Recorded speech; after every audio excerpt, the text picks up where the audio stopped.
When you follow up with a customer by phone, email, or text, does it look something like this? Hi, Mrs. Davis. Thank you so much for allowing me to give you a free quote. Let me know if you have any questions that I can answer for you. I would really appreciate the opportunity to serve you. Obviously, the email version of this probably looks a bit different, but it's the same idea. Have you decided yet? Do you have any questions? Will you please freaking buy from me right now? That follow-up sounds pretty good though, right? Wrong. Stop doing this. The follow-up is an amazing opportunity, and that one was a waste. Don't get me wrong, this kind of follow-up is 1,000 times better than no follow-up, but there is a far superior strategy. You should be following up to provide value. You're following up to give the customer something new. How do you do that? I'm glad you asked. You should be following up by email, phone, text, and phone again, and email again, and then phone again, and then text again, and then email again, and so on. The first email should come the same day as the quote, or the next day at the latest. It needs to provide something useful to the customer, not mentioning the sale at all. Our Lifesaver pool fence dealers have a pool safety evaluation form they fill out while at the customer's home, and then email the customer along with a nice message referencing something specific to the visit so they know it's personalized.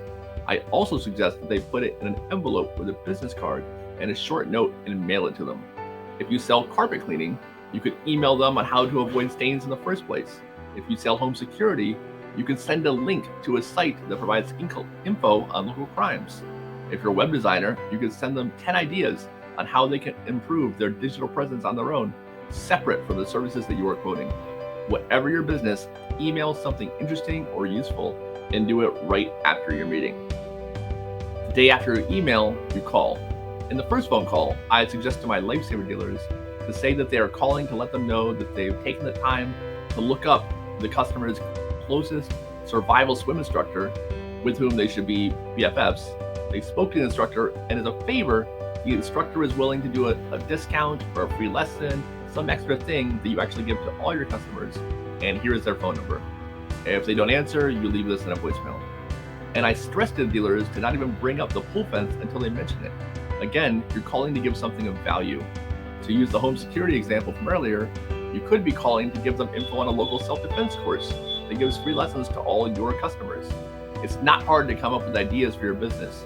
If you need help though, let me know in the comments and I'll chime in. A day or two later, you're going to text them. If you're selling pool safety fence, for instance, first Google free CPR classes in my city. You'll find a bunch of them. Send a text saying you don't know if all the adults and teenagers in the house know CPR, but here is info for a free class coming up soon nearby. Even better, I recommend every Lifesaver dealer becomes a certified CPR instructor and has a free CPR class once a month or every other month for all their customers and prospective customers.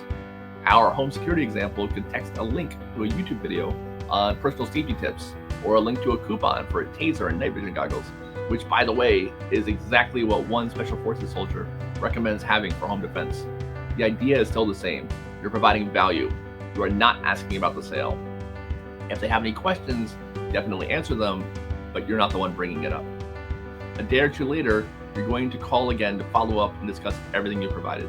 For Lifesaver dealers, that includes the estimate, pool safety evaluation form, and the CPR class. Now you ask if they have any questions, not just on the quote, but on everything you've sent. And then you just keep this going. For the Lifesaver pool fence dealers, the next email could have the pool safety guide ebook from poolfence.com attached. The next could be a blog we posted. After that, they could forward them our weekly newsletter, and then they can text them something that you shared on Facebook. You keep following up as you already know to do, but every time you provide something of value, you're not just asking about the sale. That is the right way to follow up with a customer. Do this and watch your close rate double. You know a sale I was able to close last night? Your mom. She also likes all these videos and subscribes to the channel, and you should too. We'll see you next week.